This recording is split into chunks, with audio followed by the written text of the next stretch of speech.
Olá, tudo bem?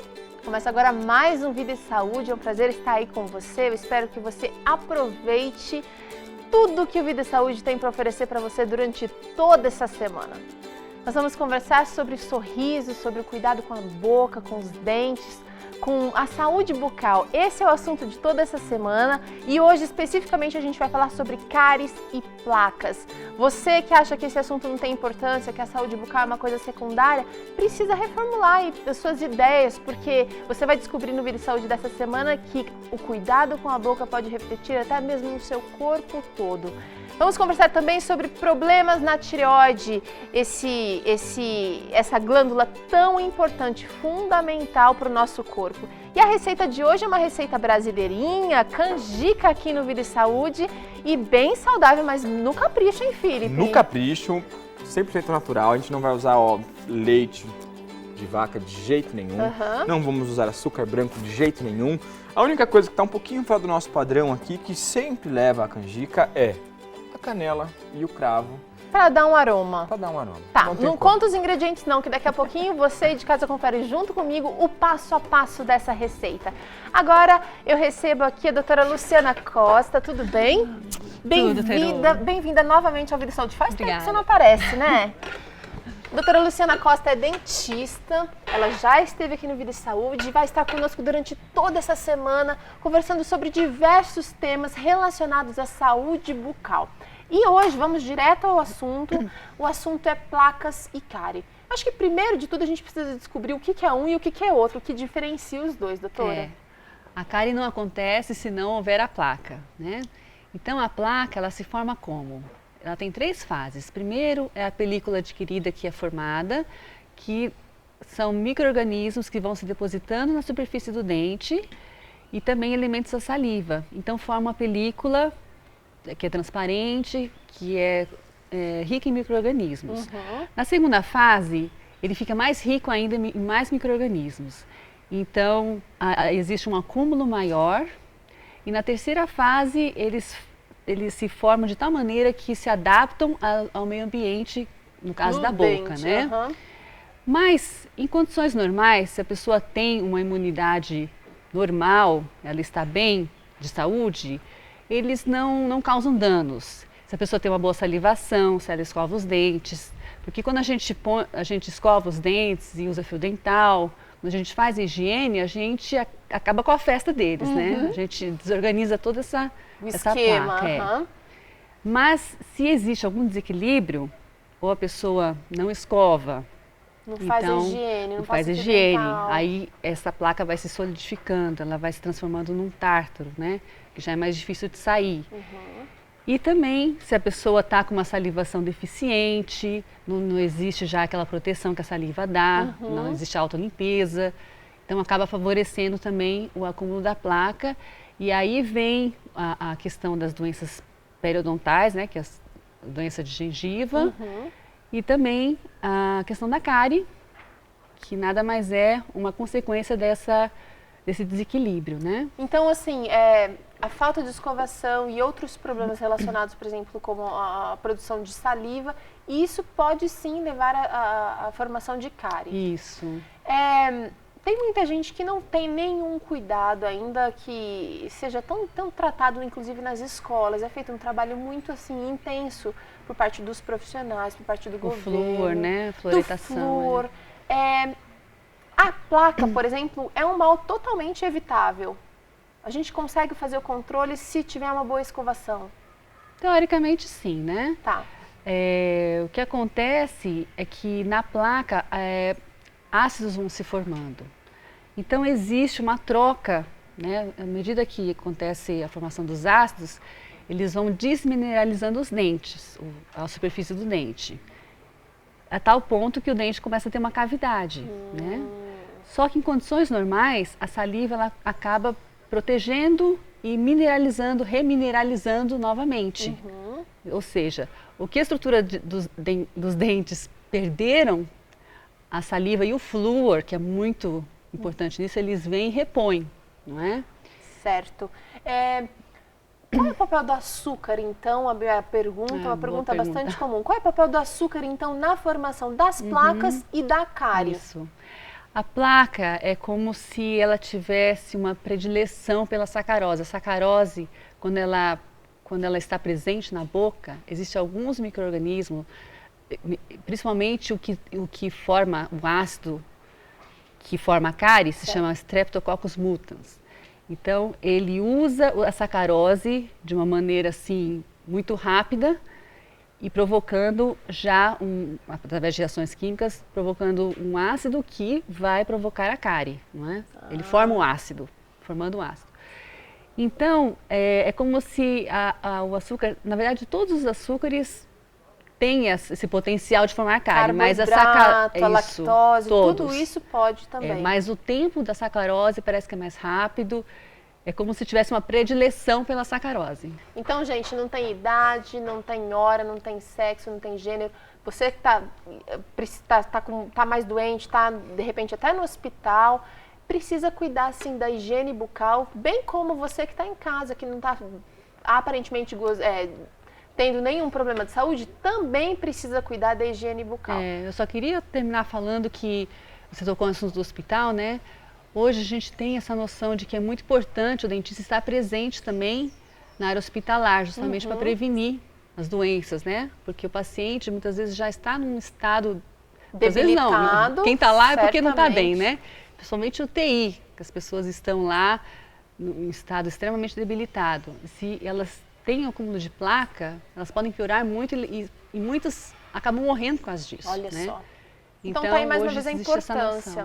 Tá certo, doutora Luciana, obrigada. Amanhã tem mais, ela vai estar aqui com a gente novamente. E agora é hora da gente conferir o que o Felipe vai usar para a receita de hoje. Que é, eu ia falar tapioca, mas tapioca vai ser depois, durante essa semana. Canjica. Canjica, um prato bem famoso de vovó, né? Super gostoso.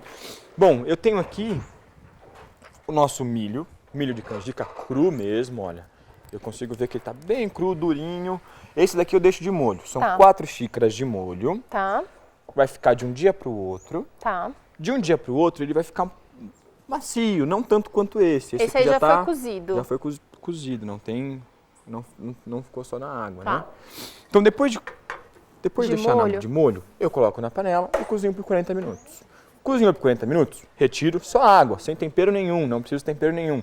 Muita gente faz o quê? Cozinha direto no leite, tá bem? Eu não preciso cozinhar direto no leite. Faz na água sim. Então você vai usar 4 xícaras. O que mais que você vai precisar, Felipe? Eu vou precisar de mel, tá bem? 2 xícaras de mel, olha o mel aqui, tá bem cheio.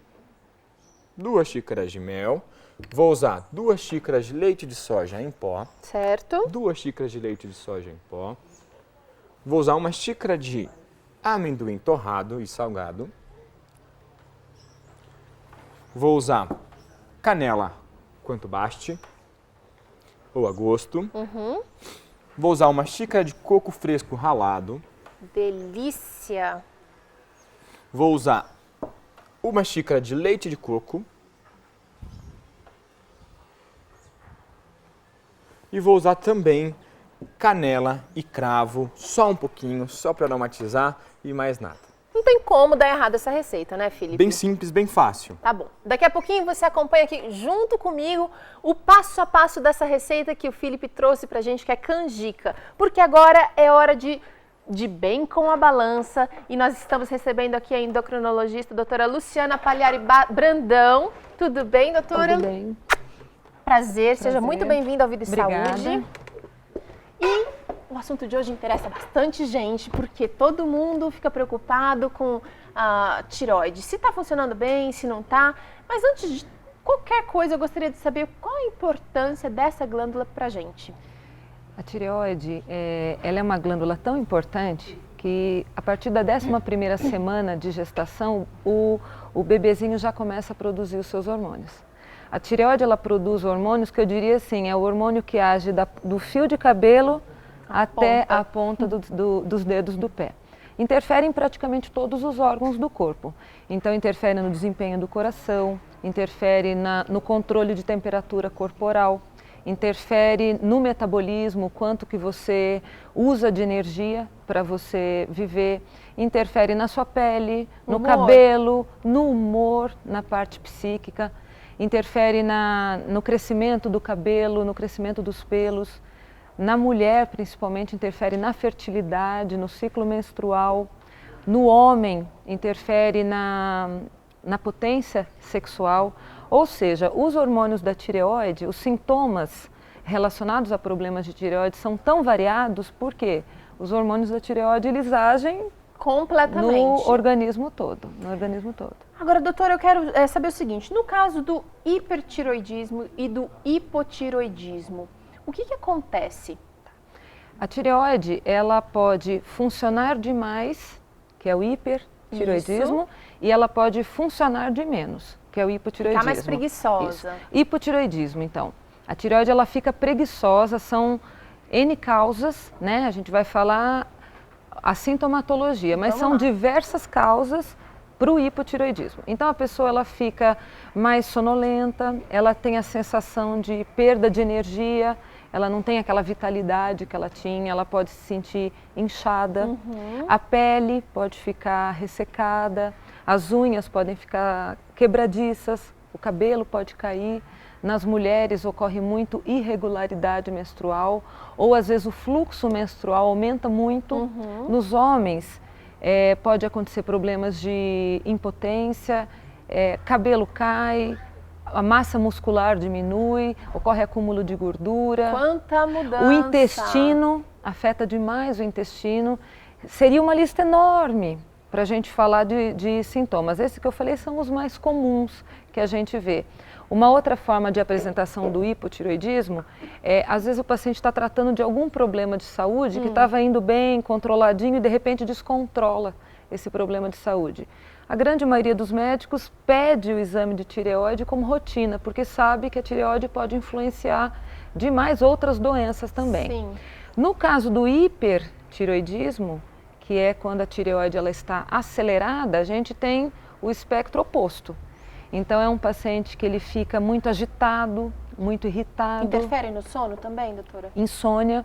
No hipotireoidismo sente muito sono e no hiper o paciente tem muita insônia, ele fica irritado. É muito interessante a pele do paciente que tem hipertireoidismo, ela é uma pele quente que quando a gente passa a mão não desliza, ela fica úmida. As mãos ficam vermelhas. Agora você falou que no hipo, por exemplo, a pessoa pode ter um inchaço, até ganho de peso, não é? Sim. No hipertireoidismo ela pode também perder peso? Pode perder peso. Essa relação do hipotireoidismo ganhar peso e do hiper perder não é uma coisa tão certa. Ok. Pode ocorrer, né? Então a gente tem pacientes que engordam diante de um hipotireoidismo e eu tenho paciente que perde peso no hiper, mas não é uma regra, é uma regra, né? É um contribuinte, muitas vezes, para o ganho de peso, o hipotireoidismo, às vezes, ele vem como um contribuinte em hábitos de vida que não estão bons, que são a principal causa de ganho de peso, mas que o hipotireoidismo pode piorar. Agora, doutora, você está aqui com o espelho, você trouxe para a gente um exame que dá para descobrir se está funcionando bem, se a tireoide está ok. Como é que a gente faz isso? Então, assim, primeiro a gente precisa saber se a tireoide funciona bem. O funcionamento da tireoide, ele é verificado através de exames de sangue, né? Então, diante de algum sintoma desse que a gente comentou, procure um endocrinologista ou mesmo um clínico geral para fazer a checagem do funcionamento. Isso é visto através de exames de sangue, né? Agora, tem problemas na tireoide que são estruturais. Então, eu posso ter uma tireoide funcionando muito bem, mas eu posso ter nódulo de tireoide, por exemplo. É comum? Comum, muito comum. Nódulo de tireoide é uma coisa muito comum e nem sempre é câncer, tá? Isso é importante. Diante de um nódulo de tireoide, nada de pânico, não, nada de pânico. Isso, nada de pânico. É importante procurar o especialista, ele vai fazer, tem vários exames que dá para a gente verificar isso, ultrassonografia, cintilografia. Diante de um nódulo, de acordo com as características desses exames, talvez seja necessário uma punção, né?